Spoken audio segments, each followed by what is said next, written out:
Welcome back to another episode of the One Mind Syndicate Book Club. I am your host, Gershwin, and I'm here with my two co-hosts, The Sound Alchemist. Docile Creature. Now, before we get into continuing to explore what we thought of Angron, Slave of Nuceria, I do want to say that today's show is brought to you by Audible. Audible is offering our listeners a free audiobook with a 30-day trial membership. Just go to the link down in the description below. It's that easy. Simply follow the link, and you can get a free book, which would be Angron, Slave to Nuceria, hopefully, and then you can read with us, and then you can get our 2 cents as to what we thought of the book. If you haven't checked out the first part where we go over chapter 1 through 15, I'll put a link down in the description, or there's going to be an annotation somewhere, but definitely look that up. Right now we're going to get straight into chapter 16 and continue on our quest of Angron and his shenanigans, which is not really Angron because the book starts off with Magos, the fucking, what is he called? Praetor? The Centurion. Yeah. Or he is a Centurion, I guess. Being called by the main apothecary. What's his name? Wait, doesn't it start with Angron fighting the worm? No, so that would be chapter 16. Remember, Audible is like all fucked up. So we didn't talk about how first Magos gets talked to or gets called by apothecary Garland because he's like, hey, I want to show you something. Okay. And then Angron walks in and he's like, these fucking like No, the worm has to happen first because we're seeing the memory of Angron and Tristan or whatever is the librarian's name was. Right? Typhus. Yeah. And then Angron wakes up. So, and that's from that point we don't see any more. No, that's like super ahead. You're getting super ahead, which is a thing that I fucking hate about the book too. Like this is what. Okay, so this is my 2 cents on the book overall. Now, part 1 through 15, great. The book was awesome. I would even say the third quarter of the book, great, which is what we're going to talk about, great. But all of a sudden, it seems like the author gets ADHD and jumps around fucking everywhere. The pacing is wild. I don't like it. It was really, really annoying. And that concept of jumping from Angron's memory, then to present day, then to Kharn's memory, then to Kharn's like present day, and then fucking now in the 40K era was just like, no, what happened to the author? Which makes me not like the book. One of the reasons why I don't like the book. Yeah, I feel like he spends way too much time on things that don't mean anything. Like in the first half of the book, the whole battle on Genna, we spent like 5 chapters there. I feel like that time could have been spent on the latter half of the book to flesh more things out. I really like that though because it showed a enemy that we wouldn't expect on paper for the World Eaters to lose to. It showed how Angron treats like his deadline and all that, and it showed like how the World Eaters fought pre-nails. And I think, and it gave them technology to kind of perfect the nails. I think it was important that they went to Genna. Plus, it was like one of the coolest like cinematic areas of the book. But yeah, the second half of the book was really disappointing to me because the first half is you get some flashbacks of Angron, which are really cool. Yeah. You get Magos' story, which is really cool. You get some flashes of Kharn, which he's a badass. But then the second, it's just like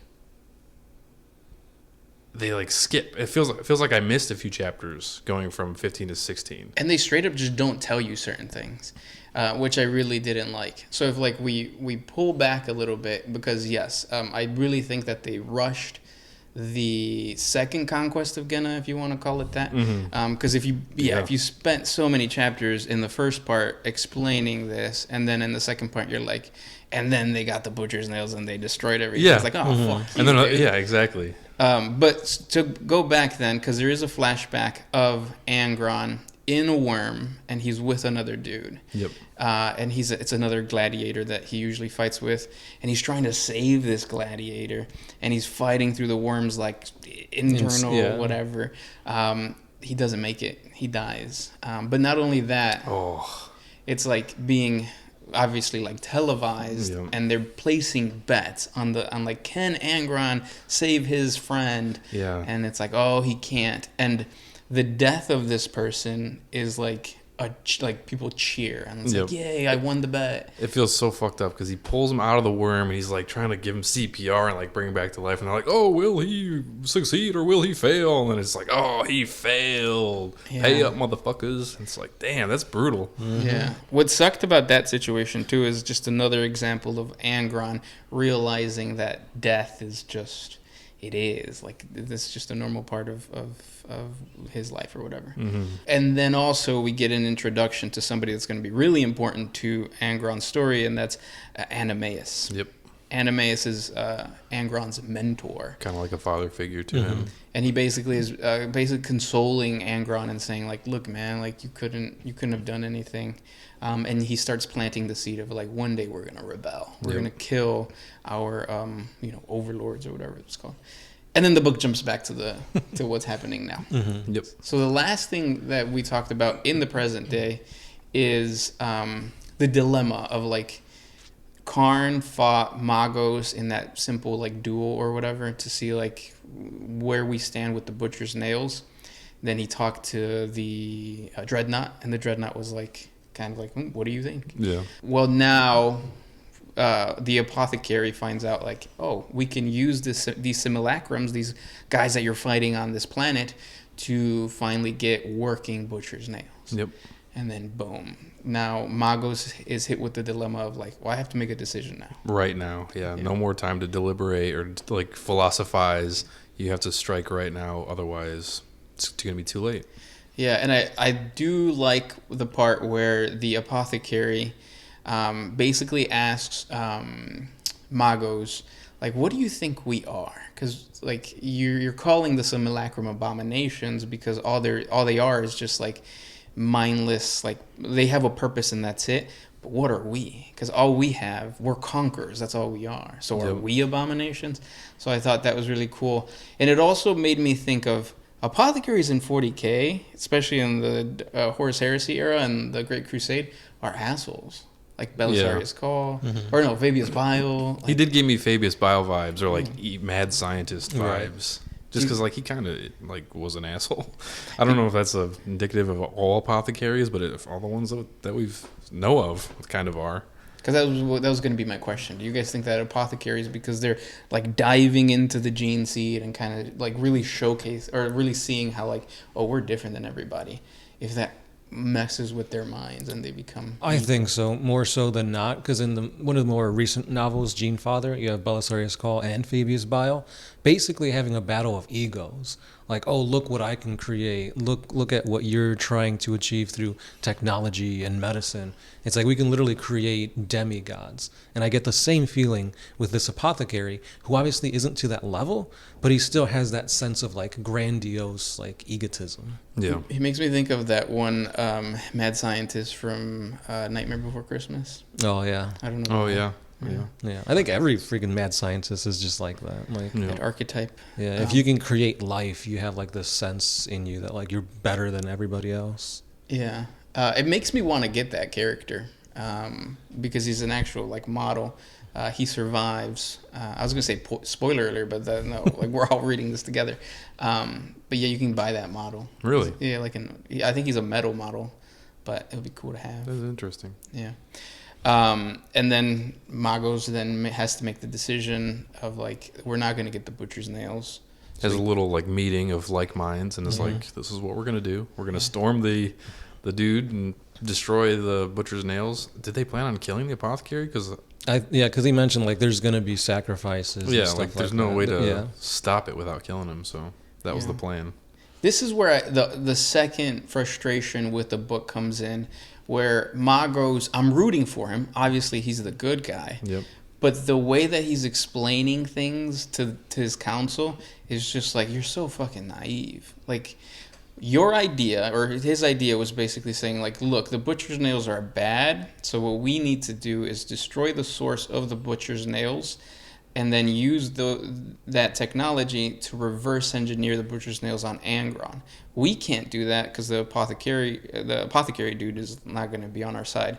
So let's take him to the emperor, and then the emperor will judge him. Yeah. It's like, It seems like the only option he had, but like, did he really expect to succeed. I guess at the time, Angron was unconscious, and it was unknown when he was going to wake up or if he was going to wake up. Yeah.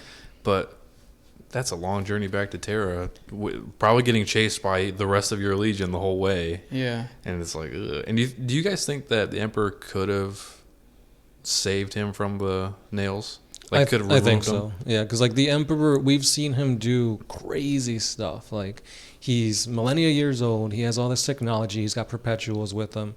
He has the technology to create pretty much whatever he wants. I'm pretty sure he has this technology to remove nails. Why didn't he? That's what I was gonna say. So if that was true, why not do it from the beginning, like before? Because later on we're gonna get a foreshadow of what happened to Angron. He runs away like a little child. You would think that the Emperor at that point would be like, I need to figure this out because I can't have my Primarch running away. It I don't know if Big E knew what Angron was like pre-nails, but seeing that Angron in this book and seeing what happened to him is like the real tragedy to me of Angron's character.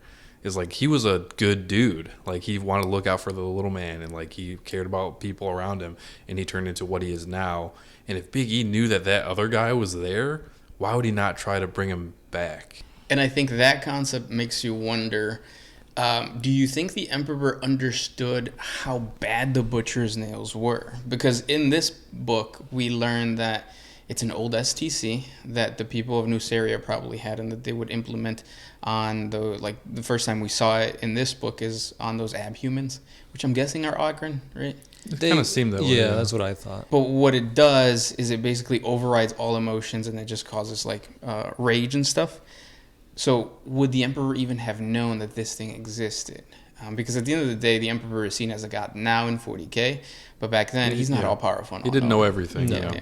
Yeah, it makes me wonder of just like when he picked up Angron, was the expectation of Angron just way too high, and the Emperor was just so like, I don't know, like ignorant or didn't care about like the very like I feel like the nails weren't a secret. Like Angron didn't like try to hide what they were doing to him. Like he's like, these things fucking suck. Like they make me pissed off and kill like angry. He like embraced it, but I don't think it was like hidden knowledge. Maybe it was, but it didn't. And Angron doesn't seem to treat it like with like subtlety at all. And the thing is, they keep saying this again, like they're conquerors. Like they're meant for one purpose, and that's conquest.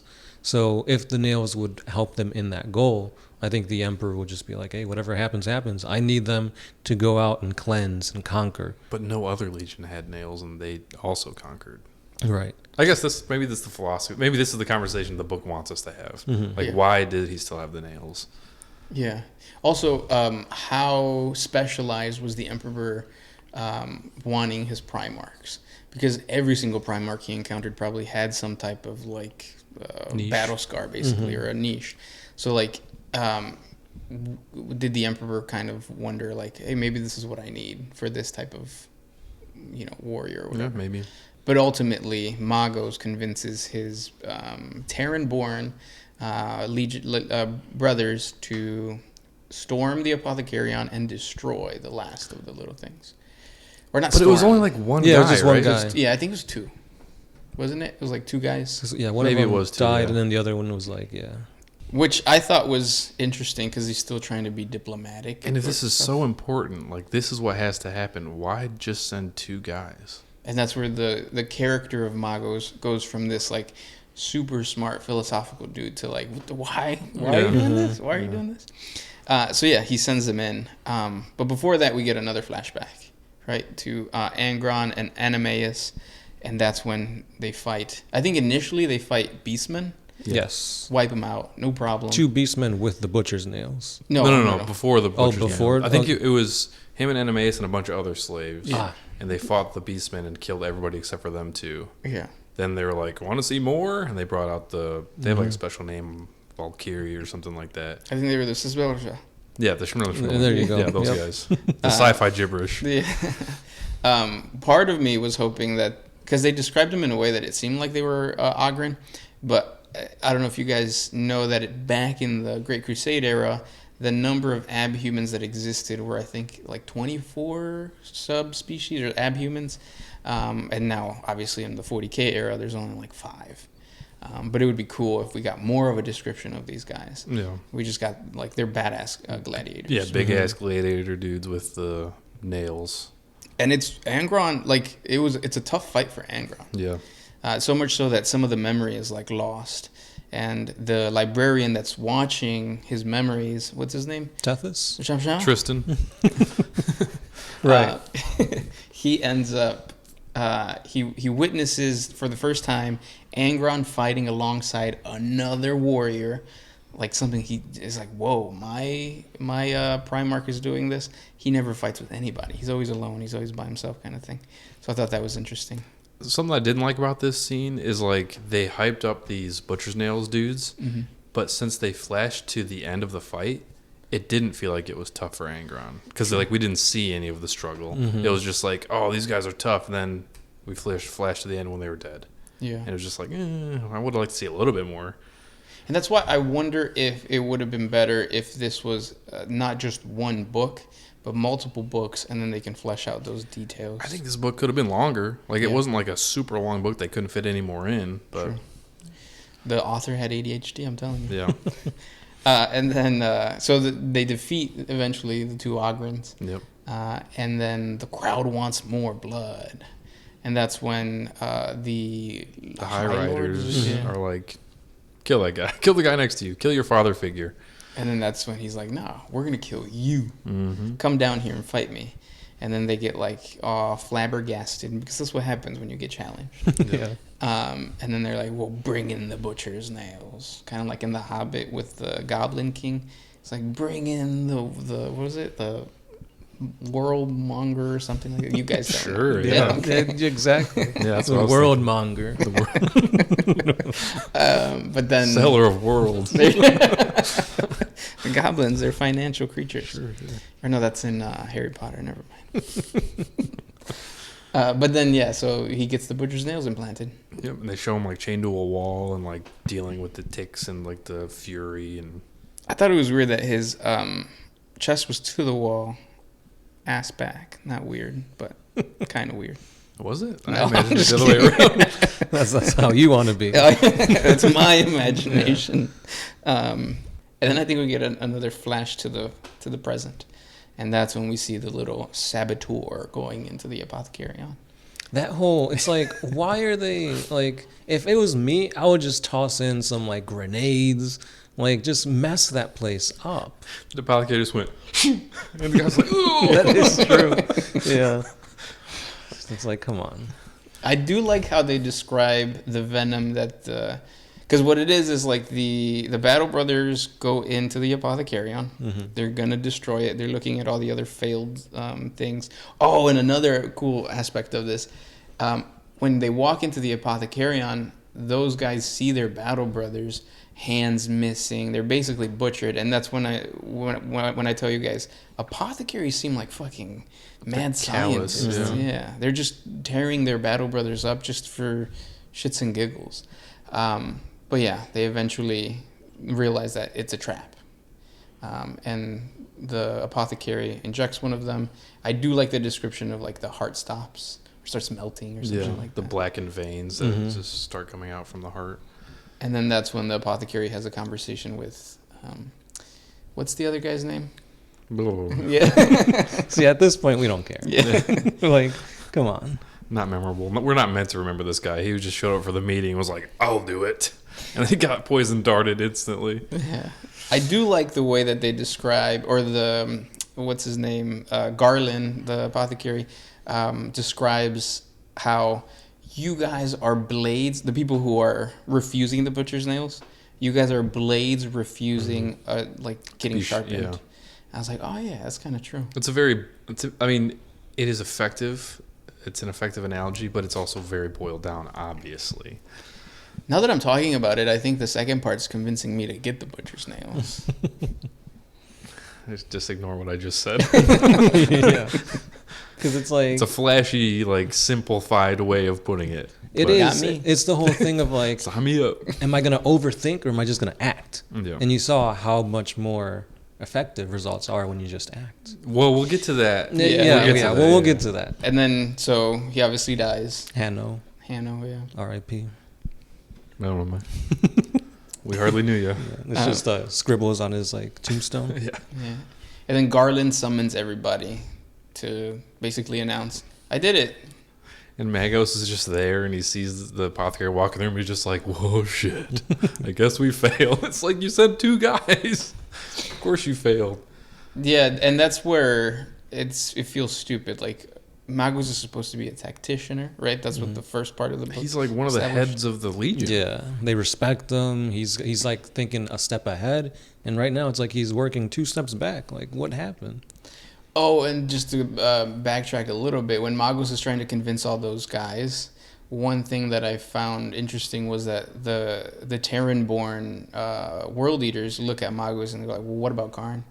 And this is another part of the naiveness of Magos. He's like, we'll convince him. Bro, you just fucking had a battle with him where he told you he wanted to get the butcher's nails. Yeah. That was stupid. Yeah, but is this the part, because I might be skipping again, but is this the part where they were also talking about if we get the nails and you see how crazy they get, is this going to be like another repeat of the Lost Legions? I think that was the conversation with the Dreadnought, right? Yeah. Was it the Dreadnought? Okay. And a little bit with the council or with the group, yeah. And because I think that's everybody's. Yeah, because they were like, if we do this, what's to stop the Emperor from just cleansing us? Like we're rebelling against our Primarch kind of thing. Which was a good point. And I do like that they continually bring up the lost legions.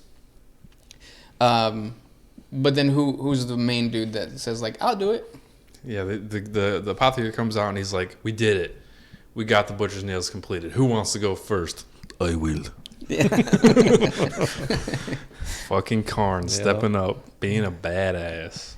The description of Kharn getting the butcher's nails is badass looking at it now. Confusing as fuck while you're reading. Yeah. Because he has a flashback. Mm-hmm. And I think there's like a sentence or two that lets you know, hey, this is a flashback. Yeah, at first I was like, did they skip forward? Yeah. And like, but no, it was Yeah, but I mean, they already kind of described what the process of the butcher's nails was in the very beginning of the book. So I think that's why the author was like, they know what's here. Let me just talk about something else. Mm-hmm. Kind of, yeah. But I wish there was more of a... I didn't like how they... So what they did is they jumped back to Angron coming back to... Or being found and coming to his legion. He does the whole killing. He kills all of his like higher-ups except Kharn. And then for some reason runs away. Like that's how I interpreted it. I think a little time passed. Right. Yeah, but yeah, essentially. And then Kharn's memory is him searching for his Primarch for 2 years. 2 whole years. Not only that, but it said that Kharn put tracking devices in Angron's armor just in case this happened, which is hilarious. Mm-hmm. It also showcases how Angron's a baby. Yeah. Like, he gets treated like a baby. A very powerful baby, but yeah. It is badass that he's on a feral world. Mm-hmm. Just killing beasts and shit. In a survive. cave. Like, yeah, all those feral tribes are worshiping him, basically. They're going to him and saying, like, oh, there's this really badass monster. Can you go kill it? And that's when we find out why Angron is doing that, because Kharn talks to him. And it's because he wants to kill himself. Or, well, he wants a glorious death. Mm-hmm. Yeah. And that's when, in the first part, Sound Alchemist, you talked about this, PTSD, right? Oh, yeah. Like, he was fighting, through and through with his gladiator buddies, and now that he's been taken out of that environment, he saw that they all died, I guess, a warrior's death, and he was robbed of that from the Emperor. And he promised that he would die with them. Right. So it's like you're building these bonds with your brothers, and for somebody to just remove you from everything your whole being is built on, that's definitely got to play some type of like psychological issues with him, which is why he keeps killing his own, battle brothers, and why he's basically wants nothing to do with his legion. He says that how much he doesn't want to lead like this army, and he also calls the Emperor another high roller, or high lord, whatever, high rider. That's what they're. And that was just like, whoa, like that is. It makes so much sense that he would think that, but like. This is a flashback. Yep. He comes back and continues doing all this shit. Because Kharn convinces him. Yeah. Kharn convinces him by saying, "What? We'll do whatever you want." And Angron goes, "Whatever I want." Yeah. There's a lot of those moments in this book, or the second part. But yeah, I thought that was interesting that in Angron, his nature is not to be this leader that the Emperor wants him to be because of the butcher's nails, because of the trauma. And part of it is survivor's remorse too, right? Yeah. Like it's just, it haunts him. And then that's when I started to sympathize a little bit with Angron. And I was like, yeah, I'll get the butcher's nails, bro. Their butcher nails like a drug to him. Like it like numbs everything else, and it takes all that away. And it's just, I want to kill, I want to be angry, and that's how he copes with all of his PTSD and his trauma. Yeah. I don't want to feel the death of my friends. Just give me something to kill. True. I do like when Kharn describes the basically slaughter that he does when he gets his butcher's nails implanted. When they were describing that, I was like, oh shit, that's what it sounds like when I black out. Like that's legit. Like waking up and being like, oh shit, I did that. What? That description was crazy. He wakes up, there's just dead people all around him, and he wakes up, gets consciousness again, and then bashes a dude's head in with his face. Or something. It's like that's after he's conscious. Yeah, Battle Brothers with no limbs. Yeah, like, just whoa. And it's funny too because you guys are doing the audiobook, but when you're reading it, this is all he sees, which is just a bloody page. Well, Yeah. Red. Yeah. So it's really interesting to see just when you're in the throes of battle, like nothing matters. Yeah. With the nails, yeah. Mm-hmm. Well, you also lose yourself. And something that I really liked, and like I found myself being sad or like strange that I like this. But when Kharn wakes up after getting the nails, killing all his battle brothers, Angron like offers him his hand. He calls him his son, and I was like, my boy Kharn, he's getting the recognition he deserves, but in the most fucked up way possible. And that's just out of nowhere. That's the annoying Yeah, part. I'm like, how wasn't did this he wake guy? up? Yeah. This guy was in a comatose state, and out of nowhere, he's just like, yeah. Yep, he's back. He's awake again. Yeah. Because plot, I guess. And then at that point, I was like, oh no, are we not going to get any more flashbacks? Because like that was a really interesting part of the book. And then he's awake. Tristan is still there though, right? We still get a little bit more, don't we? Yeah, I think we Tethys get- is still Yeah. reliving some stuff. There was something else that I wanted to say though in this situation. Oh, with the whole concept of, I wanted to bring up that Angron calling Kharn his son, and validating that, like, okay, now I can love you. And yeah, he's like, do you get it now? Yeah. Like, do you understand? But that's why Kharn does understand, and as a reader, you understand that, like, oh, this is why Angron's a little bitch in the first part, because he's not there. His mind's not really there, and I think this is the death of Kharn. Yeah. The old Kharn is gone. And then through the whole butcher's nails implantation, which, by the way, it gets hammered in. I thought that was pretty cool. Yeah. I mean, they're nails. Yeah. But it's sci-fi, right? Like, it should be, yeah. Well, I would say he's dead, but even a little bit later in the book, there's a smidgen of like a second where like...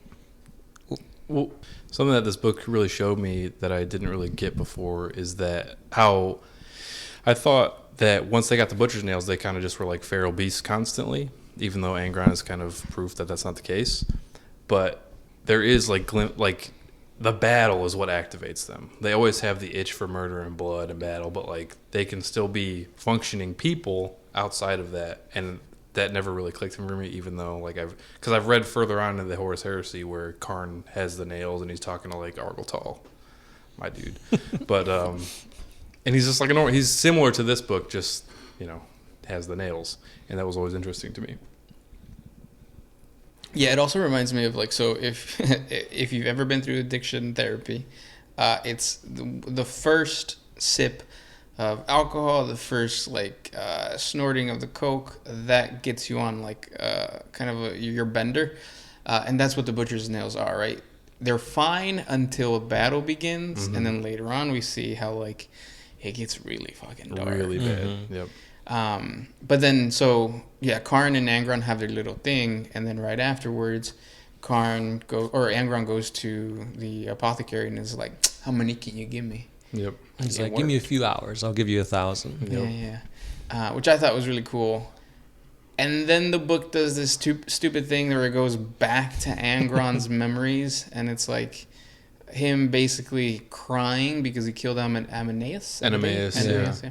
He when he got the butcher's nails, he doesn't believe it, but he just hears them talking about it or something, and then he just like screams for 3 days. Yeah, his like throat's bleeding. Yeah. Which is a cool ass description. Yeah, they're like they've never heard it and they never will hear something like that again. Yeah. And then that's also where he starts talking about, like, oh yeah, the rebellion. I want to know about this fucking rebellion. Does the book talk about it? No. That's what I was pissed too. Like the flashbacks are over. We didn't hear about what happens after the rebellion, and then Tristan wakes up and he's like, "Take me to Angron." Yeah. It's like, okay. I thought that he would be like some type of like he would save the book. Like he would have a conversation with Angron, and it would be good and it would be cool and all this kind of stuff. Nope. Yeah, that was a huge letdown. Yeah. Another thing, it just like you guys said earlier, it flashes forward 1,000 butcher's nails, Astartes dropping towards Genna, and I'm just like, already? Like what? we're just doing that now? Yeah. Well, we also get like a little snippet of Magos going back to his little dude and group and saying, we need to get to these Gennans before Angron. Why? The technology is there. Like that. Well, they were looking for something. They wanted to do something or whatever. Not only did Magos have that thought, but it took an hour for them to put the butcher's nails into 1,000 dudes, and they still didn't make it. Exactly. Yeah, it's like, what were they doing? By a long shot, too. Like not even...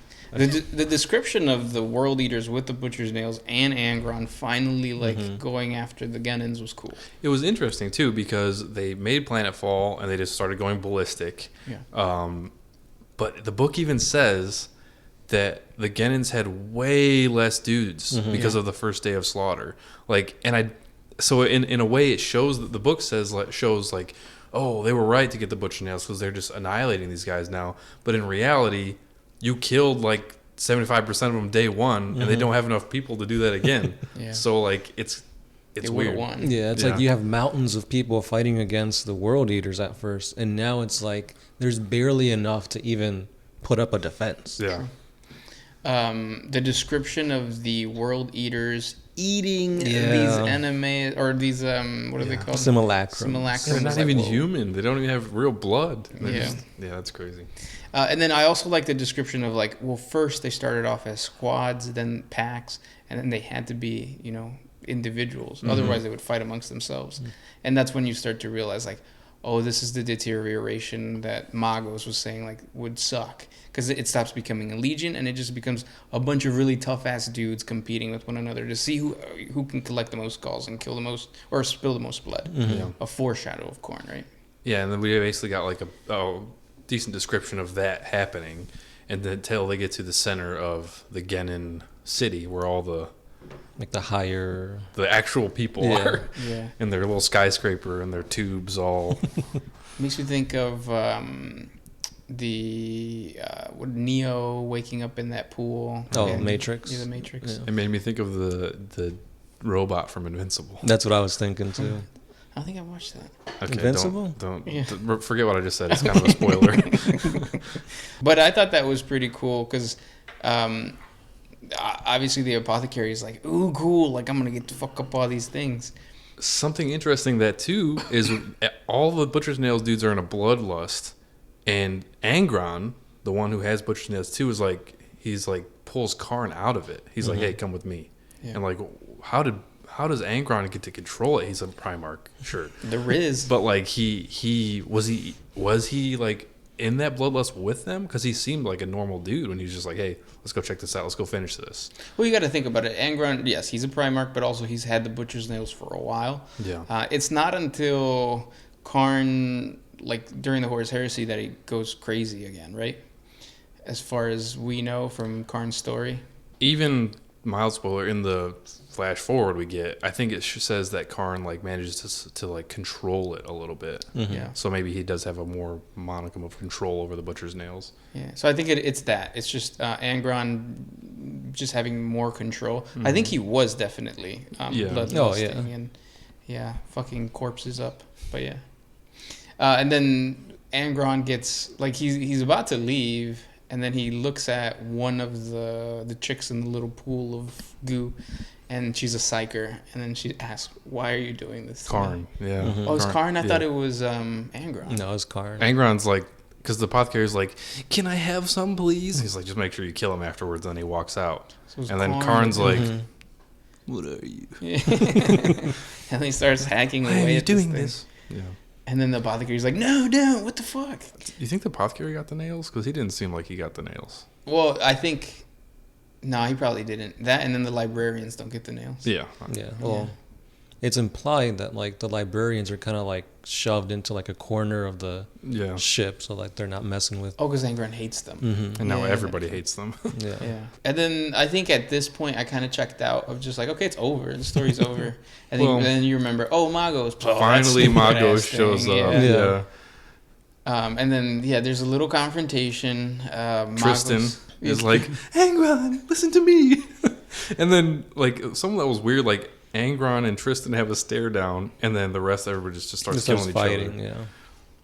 Yeah. It felt like a weird, like, hole in the center of the lines fighting. Yeah. But, I mean, so the outcome is Magos obviously dies. Well, it showed like how much better these Butcher's Nails people were, because the good guys got annihilated. No chance. Yeah. Annihilated.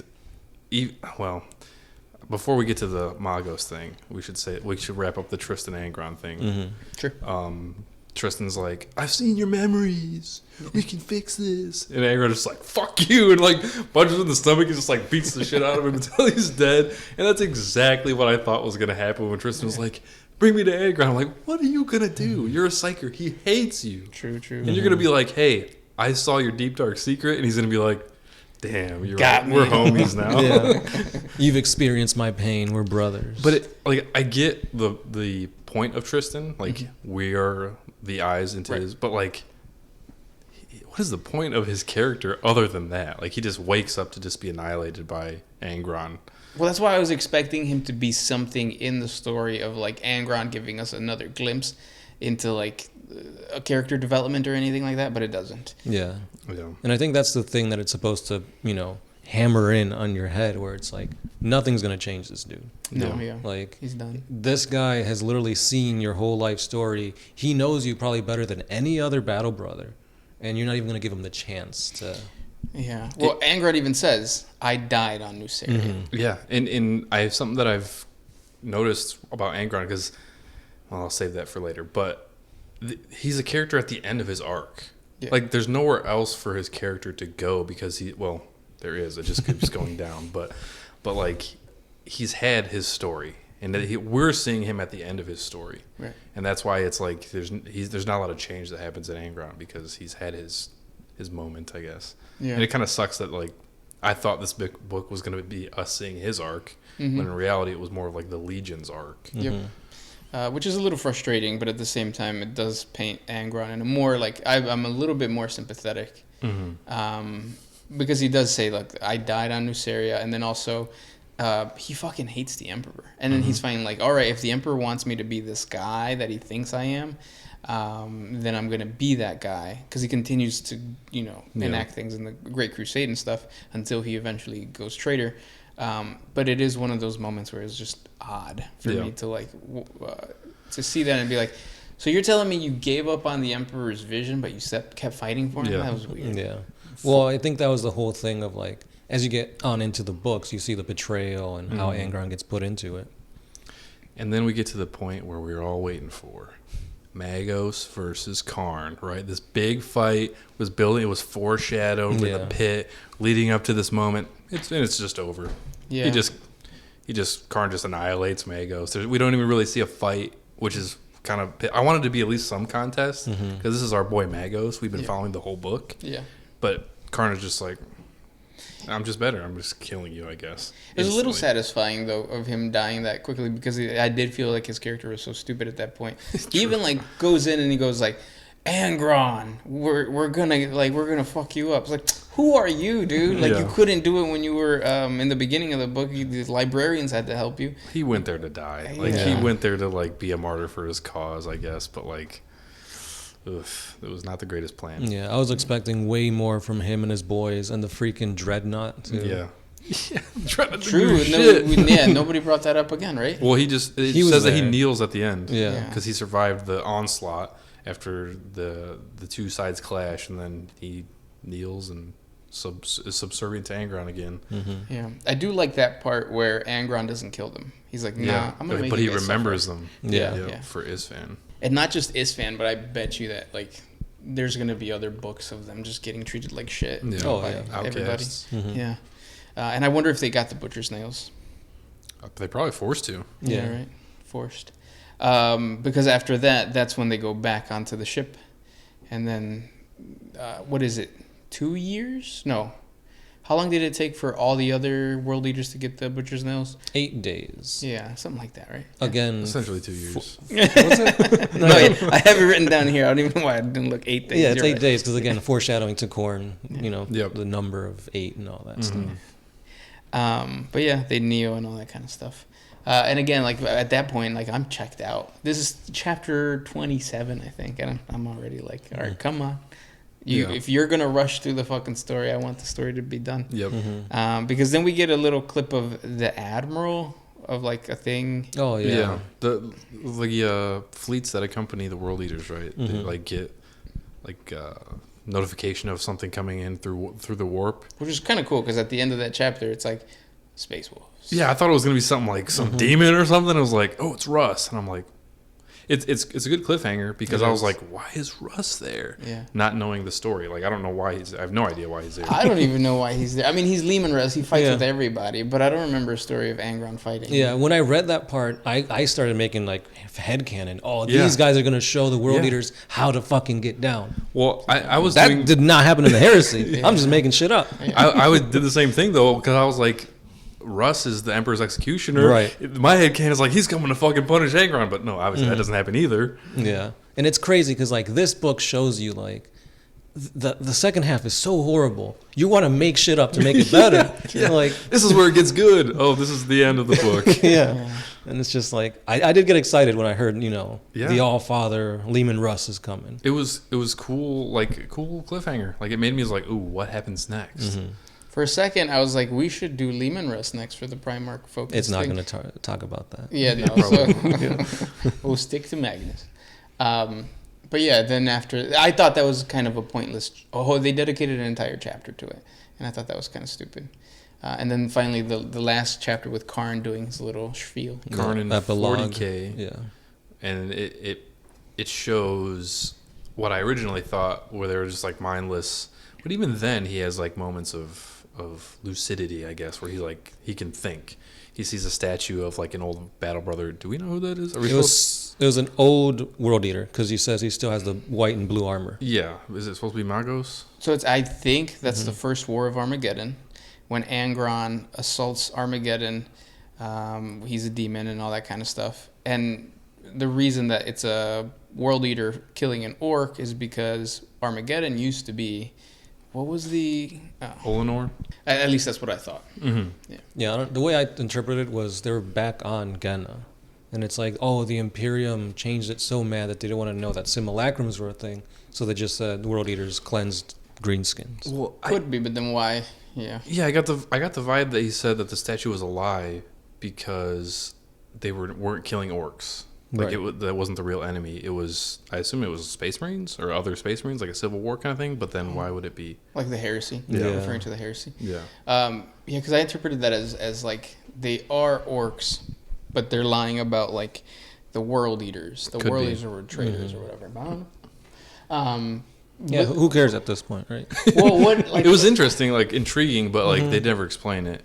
I think it's also justification, or not justification, but it like showcases that like the cause that Magos was fighting for was true. Yeah. The Legion would end up like destroying itself, which it did, and it also painted the picture of like berserkers, like Khorne berserkers, are not what a Space Marine is supposed to be. No. So I really like that 40K little bit though, like the little flat. It could have been in a different book. Yeah. But like seeing Kharn, the level-headed dude, turn into this, where he's drinking blood for the blood god, and like all that stuff. It, like how much his character changed. Yeah. And like, and his helmet falls off. He keeps fighting, and then at the end, he sees, Kharn, we found more, and he's like, ooh boy, and he like goes off and kills some more. It's just like that's such a it's the future that Magos didn't want to happen exactly, and it's crazy. I even think Kharn loses his accent. He doesn't sound like he has a Russian accent Really? at the end. At least that's not what it did to me. It sounded more demonic. Yeah. Well, I mean, they are corrupted by Kharn at that point. Yeah. And then that's the end. Yep.